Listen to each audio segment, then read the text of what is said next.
Market से पैसा कमाने के लिए आपको ब्रिलियंट होने की जरूरत नहीं है, बस आपको बाकी लोगों से कुछ ज्यादा समझदार रहना है। लेकिन ये समझदारी कुछ दिन या महीनों के लिए नहीं बल्कि लंबे समय तक रहनी चाहिए। ये कहना है मशहूर इन्वेस्टर चार्ली मंगेर का।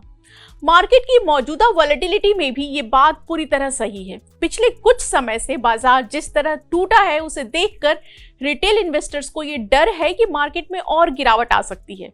लेकिन समझदार निवेशक वही है जो मार्केट में निवेश के सही मौके की पहचान कर ले, क्योंकि हर बड़ी गिरावट पर आप खरीदारी कर ले ऐसा आपके हाथ में नहीं है और ये मुमकिन भी नहीं है।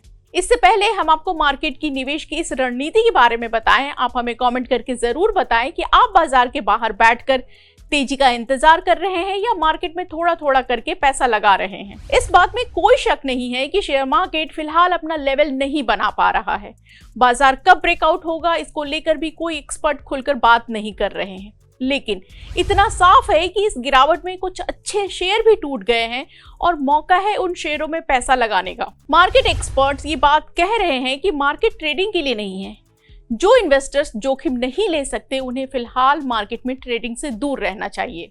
जो इन्वेस्टर्स लॉन्ग टर्म के लिए निवेश करना चाहते हैं उन्हें थोड़ा थोड़ा करके जरूर पैसा लगाना चाहिए। इससे हर गिरावट पर आपके हाथ में पैसा रहेगा और आप एवरेजिंग कर पाएंगे या फिर किसी दूसरे शेयर में पैसा लगा सकते हैं। लार्ज कैप शेयरों में पहले ही बहुत बड़ी गिरावट आ चुकी है और स्मॉल कैप मिड कैप भी टूटने वाला है। इसलिए अगर अभी डर गए तो पैसा बनाने का एक बहुत बड़ा मौका चूक जाएंगे। लेकिन एक बात यहाँ साफ करना जरूरी है कि फटाफट पैसा बनाने का प्लान ना करें और लॉन्ग टर्म के शेयरों में ही पैसा लगाएं।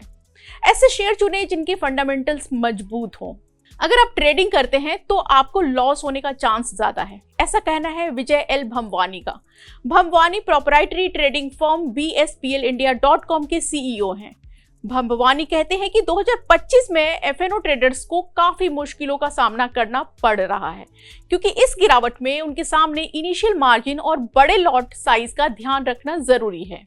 रिटेल इन्वेस्टर्स के बिहेवियर पैटर्न को देखें तो जब ट्रेड खराब जा रहा है तो भी वो अपनी पोजीशन में बने रहते हैं, लेकिन ये उनकी चॉइस नहीं बल्कि मजबूरी हो जाती है, क्योंकि रिटेल ट्रेडर स्मॉल प्रॉफिट के साथ अपना ट्रेड सेटल कर लेते हैं, लेकिन जब बात लॉस की हो तो वो बड़े लॉस के साथ ट्रेड में बने रहते हैं, जिससे उसका पूरा कैपिटल ब्लॉक हो जाता है।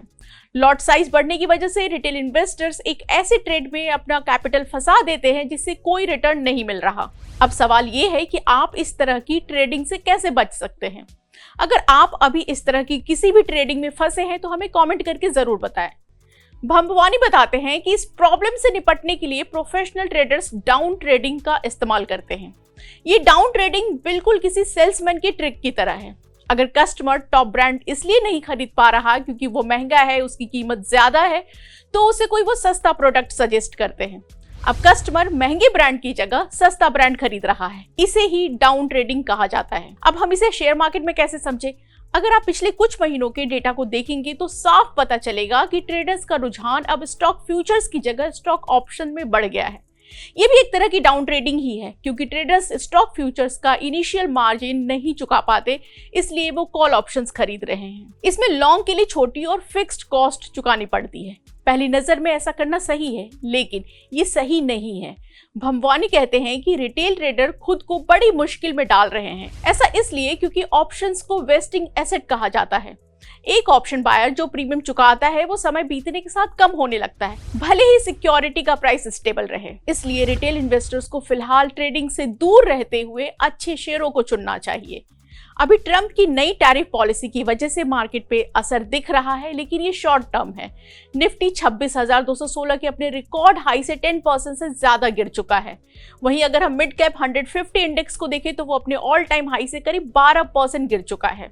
ऐसे में उन निवेशकों का लॉस ज्यादा है जिन्होंने महंगे भाव पर शेयर खरीद के रखे हैं और वो फिलहाल अपने शेयर के अच्छे भाव पे जाने का इंतजार कर रहे हैं, लेकिन वो इस बात से डरे हुए हैं कि कहीं मार्केट आने वाले दिनों में और न टूट जाए।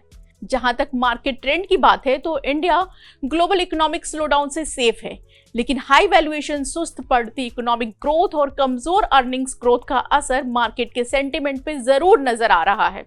इन सब के बावजूद मार्केट एक्सपर्ट्स को इंडियन कंपनियों की अर्निंग्स ग्रोथ पे पूरा भरोसा है।